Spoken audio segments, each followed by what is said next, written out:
दोस्तों एक बार फिर से स्वागत है हमारे इस क्वेश्चन फ्रेमिंग वाले वीडियो में। यह क्वेश्चन फ्रेमिंग की पार्ट नंबर 5 है। इससे पहले मैंने क्वेश्चन फ्रेमिंग के पार्ट नंबर 4 तक वीडियो बना दिया है। अगर आपने क्वेश्चन फ्रेमिंग के पार्ट नंबर 1 से लेकर के पार्ट नंबर 4 तक वीडियो नहीं देखा है तो प्लीज़ पहले उनको देखिए, फिर इस वीडियो को देखिए ताकि आप बेहतर समझ पाएँ। ठीक है।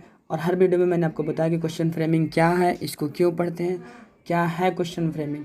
तो इस वीडियो में भी मैं आपको बता देता हूँ थोड़ा सा कि क्वेश्चन फ्रेमिंग क्या है। देखिए, अफर्मेटिव और नेगेटिव सेंटेंसेस को इंट्रोगेटिव में कन्वर्ट करना ही हमारा क्वेश्चन फ्रेमिंग कहलाता है। एक बार फिर से कहता हूँ कि अफर्मेटिव सेंटेंस और अफर्मेटिव और नेगेटिव सेंटेंस को अगर हम इंट्रोगेटिव में कन्वर्ट कर लेते हैं तो वही हमारा क्वेश्चन फ्रेमिंग कहलाता है।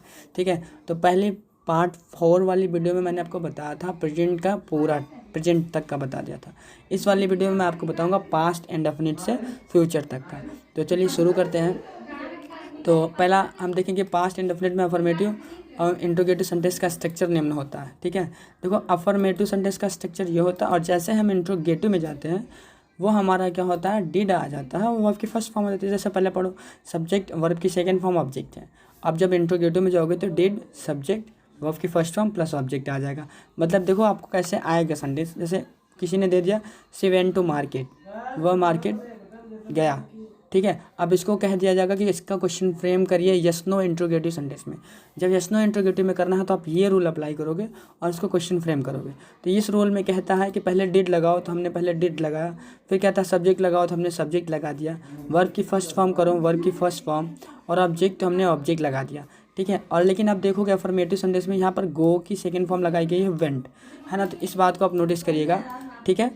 अब चलिए अगले सेंटेंस में आते हैं। अगर उसी का, ये तो अपना अभी हमारा यस नो इंट्रोगेटिव हुआ, अगर आप WH इंट्रोगेटिव में जाते हैं, है ना, WH में क्वेश्चन फ्रेम करते हैं तो वही चीज़ हो जाएगा। जैसे did she go to market हो गया, अब हम WH स्ट्रक्चर पे उसको फॉलो करवा देंगे तो वो हमारा हो जाएगा WH इंट्रोगेटिव का क्वेश्चन फ्रेम हो जाएगा। जैसे when did she go to market, अब वह मार्केट कब जाता है। देखो पहले कह रहा है कि WH वर्ड लगाओ तो WH वर्ड पहले लगाया गया, डिड कहा डिड लगाया गया, सब्जेक्ट कहा उसने सब्जेक्ट लगाया गया है, वर्ब की फर्स्ट फॉर्म, उसके बाद ऑब्जेक्ट आता है तो ऑब्जेक्ट लगाया गया। ठीक है।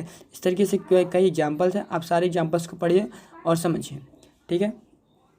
अगर WH वर्ड से सुने होने वाले इंट्रोगेटिव नेगेटिव सेंटेंस नॉट को सब्जेक्ट के बाद निम्नलिखित स्ट्रक्चर लगाते हैं। जैसे देखो, अगर WH इंट्रोगेटिव और नेगेटिव आ जाता है तो जब भी सब्जेक्ट आएगा उसके बाद ही नॉट लगाया जाएगा और कुछ नहीं। इस रूल में बस आपको इतना नोटिस करना है कि अगर नॉट आता है तो वो सब्जेक्ट के बाद लगता है। ठीक है। बाकी रूल तो सेम है, जो रूल ये लिखा गया है वही रूल ये है, बस सब्जेक्ट के बाद नॉट। ठीक है। चलिए पास्ट कंटिन्यूअस टेंस पे आते हैं। तो पास्ट कंटिन्यूअस टेंस में आप देखेंगे कि हमारा ये अफर्मेटिव का स्ट्रक्चर है और ये इंट्रोगेटिव का स्ट्रक्चर है। अफर्मेटिव में सब्जेक्ट होता है, वाज या वर लगती है सब्जेक्ट के हिसाब से, फिर वर्ब की first form plus ING plus object लगाते हैं। उसके बाद हम जब यस नो इंट्रोगेटिव में ले जाते हैं तो हमारा ऑक्सिलरी वर्ब जो होता है वही बस पहले लिख दिया जाता है, उसके बाद सब्जेक्ट लिखते हैं, फिर वर्ब, फिर ING प्लस ऑब्जेक्ट। ठीक है। अब एग्जांपल देखो कैसे क्वेश्चन आएगा। जैसे एक क्वेश्चन दे दिया गया, she was going to market, वह मार्केट जा रही थी। अब कहेगा इसको यस नो में क्वेश्चन फ्रेम करिए। तो जब आप यस नो में क्वेश्चन फ्रेम करेंगे तो यहाँ पर यस नो का रूल अप्लाई करेंगे। तो यस नो का रूल कहता है पहले वाज या वर्ब लिखिए जाएगा, यानी ऑक्सिलरी वर्ब पहले, तो हमने वाज को पहले लिख दिया, उसके बाद सब्जेक्ट कहा गया, सब्जेक्ट लिखा गया, वर्ब लिख दी गई है गोइंग टू मार्केट, मतलब उसके बाद ING, वर्ब में ING लगा दी गई है, उसके बाद ऑब्जेक्ट लिख दिया गया। बस यही हमारा क्वेश्चन फ्रेम कहलाता है, यस नो अफर्मेटिव सेंटेंस को इंट्रोगेटिव में कन्वर्ट करना ही। अब आप जानते हो इंट्रोगेटिव 2 तरीके से कन्वर्ट होता है। इस वजह से आप देखोगे कि अगर उसने कह दिया होता कि इस सेंटेंस को आप WH इंट्रोगेटिव में कन्वर्ट करिए, क्वेश्चन फ्रेम करिए, तो आप WH इंट्रोगेटिव में जब इसको आप कन्वर्ट करते तो देखोगे कि यहाँ पर सेम टू सेम वही रहता है। बस जब WH में हमको कन्वर्ट करना है तो इसके आगे हम क्या करेंगे, WH का वर्ड को ही अटैच कर देंगे। मान लो हमने वाई अटैच कर दिया, why was she going to market, वह मार्केट क्यों जा रही थी। इस तरीके से सेंटेंसेस को बनाते हैं। ठीक है। ये सारे एग्जाम्पल है, आप इनको पढ़िए और समझिएगा। और जैसे ही इंट्रोगेटिव आता है और नेगेटिव आता है एक साथ, तो नॉट जो लगेगा वो हमेशा देखिए सब्जेक्ट के बाद लगेगा। आप रूल लिख लेंगे, याद कर लेंगे तो कोई दिक्कत नहीं होगा। ठीक है। पास्ट परफेक्ट पे आए तो पास्ट परफेक्ट में अफर्मेटिव और इंट्रोगेटिव का स्ट्रक्चर दिया गया है। अफर्मेटिव में जो क्या होता है, सब्जेक्ट होता है, हेड होता है, वर्ब की थर्ड फॉर्म प्लस ऑब्जेक्ट होती है। जैसे आप इंट्रोगेटिव में जाएंगे वैसे सब्जेक्ट आएगा, हैड पहले आ जाता है, बाकी सब सेम होता है। ठीक है। जैसे एग्जांपल देखो, she had gone to market, कह दिया जाएगा इसको यस नो इंट्रोगेटिव में फ्रेम करिए, तो आप पहले हैड लगाओगे ये वाले स्ट्रक्चर पे, पहले हैड उसके बाद सब्जेक्ट वर्ब की third form object go to market. ये हमारा एसनो में फ्रेम हुआ है, ठीक है। उसके बाद अगर आप WH में यही सेंटेंस कह दिया होता कि आप WH में इसको फ्रेम करो, तो WH का स्ट्रक्चर अलग होता है। इस वाले रूल पे हम उसको फ्रेम कराएंगे। इस रूल में कुछ अंतर ज़्यादा नहीं है। अब देखोगे बस WH वर्ड ही सब रूल के आगे बस अटैच हो गया, बाकी एग्जाम्पल वही रहेगा। आप कोई भी WH वर्ड जो इससे मैच करे अटैच हो उसको आप यहाँ पर लिख दोगे।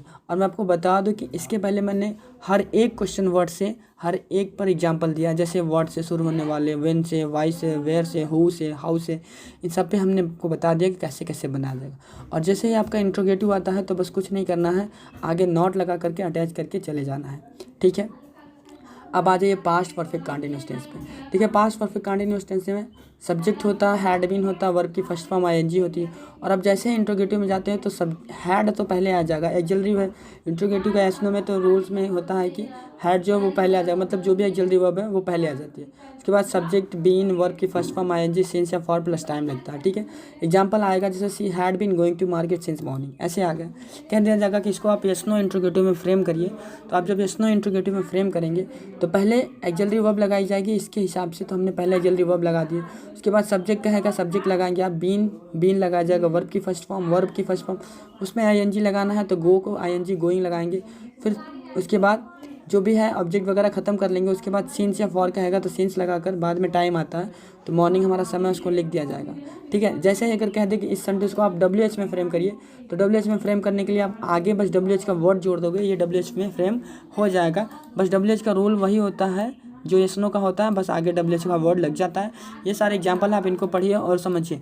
और प्लीज़ अगर वीडियो हमारी पहले की सारी नहीं देखी तो उनको देख कर ही इसको देखिए, तो आप बहुत ज़्यादा बेहतर समझ पाएंगे, ठीक है। जैसे ही सेंटेंस हमारा नेगेटिव आता है तो सब्जेक्ट के बाद नॉट लगेगा, इसको आप नोटिस करिए। बस वही चीज़ लिखा गया है, आप सारा एग्जाम्पल देख लीजिए, मिला लीजिए। जैसे why had she not been working since last night, आप देखेंगे कि जो ये सब्जेक्ट है उसी के बाद नॉट यहाँ पर अटैच किया गया है, बस और कुछ नहीं करना है, बाकी यही चीज़ है ये भी, ठीक है। अब आते हैं हम फ्यूचर पर।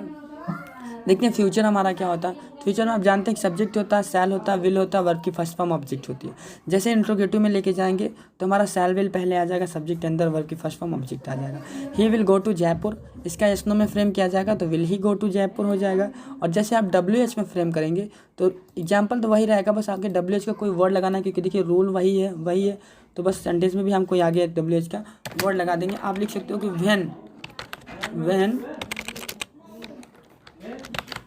When he will go to Jaipur, वह जयपुर कब जाएगा, ठीक है। आप समझ रहे होंगे। अगर आपको समझ में आ रहा होगा तो प्लीज़ वीडियो को लाइक ज़रूर करिएगा, इसको अपने दोस्तों को बताइए, शेयर करिए। अगर आप डिप्लोमा कर रहे हैं तो उसके लिए बहुत ज़्यादा इंपॉर्टेंट है ये, ठीक है। ये सारे WH के वर्ड के एग्जाम्पल है जिसके साथ नॉट शामिल रहेगा, तब सब्जेक्ट के बाद नॉट लगाया जाता है। आप इसको याद करिए रहिए, बस कोई भी टेंस हो अगर सब्जेक्ट के बाद ही नॉट लगेगा। फ्यूचर कंटिन्यूस में आ जाए तो आप देखेंगे सब्जेक्ट होता है, विल होता है, शैल होता है, फिर बी होती है, वर्ब की फर्स्ट फॉर्म ING ऑब्जेक्ट होती है। इंट्रोगेटिव में जाएंगे तो एक्सिलरी वर्ब पहले आएगी, सब्जेक्ट आएगा, बी आएगा, वर्ब की फर्स्ट फॉर्म ऑब्जेक्ट आएगी। इंट्रोगेटिव में जाएंगे WH वर्ड में आप देखोगे तो बस रूल सेम रहेगा, आगे WH वर्ड अटैच कर दिया जाएगा, हो जाएगा। जैसे है हमारा example, he will be going now, वह अब जा रहा है। ये बनाया गया किसका, ये एक सेंटेंस दिया गया था, इसको कहा गया कि WH में क्वेश्चन फ्रेम करिए। तो ये ऐसा सेंटेंस रहेगा तो आप WH में क्वेश्चन जब फ्रेम करेंगे तो आगे कोई WH वर्ड रखेंगे, इस रूल के हिसाब से बना दिया जाएगा। ये सारे एग्जांपल्स हैं, आप सभी एग्जांपल्स को पढ़िए और समझिए, ठीक है। आते हैं फ्यूचर परफेक्ट में। फ्यूचर परफेक्ट देखिए, कोई भी परफेक्ट टेंस रहेगा उसके मेन वर्ब में थर्ड फॉर्म ही लगाई जाती है, चाहे प्रेजेंट परफेक्ट हो, पास्ट परफेक्ट हो या फिर फ्यूचर परफेक्ट हो। आप देखोगे अफर्मेटिव का रूल है, सब्जेक्ट है, विल है, विल या शैल, हैव है, फिर वर्ब की थर्ड फॉर्म ऑब्जेक्ट है। फिर देखो जैसे एसनो इंट्रोगेटिव में जाएंगे तो विल या शैल पहले हो जाएगा, सब्जेक्ट आएगा, फिर हैव आएगा, वर्ब की थर्ड फॉर्म ऑब्जेक्ट आएगा। इन सब में थोड़ा आपको याद करना पड़ेगा कि हैव कब अटैच करना, कब अलग करना, हैव किसके साथ रहेगा। तो आप देखोगे कि सब्जेक्ट के बाद हैव हो जाएगा, ठीक है, इंट्रोगेटिव में। अब WH वर्ड का विल या shall, subject plus have plus verb की थर्ड फॉर्म ऑब्जेक्ट हो जाएगी। एग्जाम्पल देखें आप, जैसे वेयर है, WH वर्ड पहले है तो WH वर्ड का पहले वर्ड एक लिख दिया गया है, फिर विल या शैल लिखा गया तो विल लिखा गया, उसके बाद सब्जेक्ट लिखा गया, फिर जाके हैव लिखा गया है, गॉन लिखा गया है, फिर वर्ब की थर्ड फॉर्म लिखी गई है, फिर ऑब्जेक्ट लिखा गया है, ठीक है। तो ये सारी चीज़ें आप देखेंगे, जो वर्ब है वर्ब की थर्ड फॉर्म है, उसके बाद जो भी है वो ऑब्जेक्ट वगैरह लिखा गया है, ठीक है। अगर नॉट आता है तो आप हमेशा याद करो कि देखो सब्जेक्ट के बाद हैव आ रहा था, लेकिन जैसे नॉट आएगा वो हमेशा सब्जेक्ट के तुरंत बाद आएगा। हर टेंस में आप इसको याद कर लीजिए, गलत नहीं करिएगा। हर टेंस में सब्जेक्ट के बाद नॉट आता है, ठीक है। अगर आप आए फ्यूचर परफेक्ट कंटिन्यूस टेंस में, तो ये हमारा टेंस का लास्ट टेंस है, ठीक है। आप देखते हैं इसको ध्यान से। फ्यूचर परफेक्ट कंटिन्यूस टेंस में अफर्मेटिव और इंट्रोगेटिव सेंटेंस का स्ट्रक्चर लिखा गया है नीचे। पहले देखिए सब्जेक्ट होता है, विल या शैल होता है, फिर हैव बीन होती है, वर्ब की फर्स्ट फॉर्म होती है, आईएनजी होता है, सिंस या फॉर प्लस अफर्मेटिव होता है। मतलब कि ये अफर्मेटिव का स्ट्रक्चर है। विल या शैल होगा, इंट्रोगेटिव में आप जाओगे तो सब्जेक्ट होगा, हैव बीन होगा, वर्ब की फर्स्ट फॉर्म, सिंस फॉर होगा, इंट्रोगेटिव होगा। विल या शैल पहले निकाल दिया गया, सब्जेक्ट बाद में कर दिया गया, यही इंट्रोगेटिव का रूल हो जाता है। और जैसे WH का रूल बनाना है तो यही रूल लिख दीजिए, आगे WH वर्ड अटैच कर दीजिए, WH का रूल बन जाता है। आप टेंस की वीडियो नहीं देखें तो प्लीज़ आप मेरी प्लेलिस्ट में जाइए, टेंस की वीडियो के लिए वहाँ पर टेंस पढ़ेंगे तो आपको ये सब कुछ नहीं रहेगा, इसको अलग से पढ़ने की जरूरत ही नहीं है। बस आपको नाम जानना होगा कि क्या होता है क्वेश्चन फ्रेमिंग। आप पढ़ोगे तो समझ जाओगे कि इसी को कहते हैं क्वेश्चन फ्रेमिंग, ठीक है। एग्जाम्पल देख लो, जैसे पहले कहा गया WH वर्ड, तो हमने पहले WH वर्ड लिखा है। फिर कहा गया विल या शैल लिखो यहाँ पर, तो हमने विल लिख दिया। फिर सब्जेक्ट कहा गया, सब्जेक्ट लिखा गया। हैव कहा गया, हैव बीन।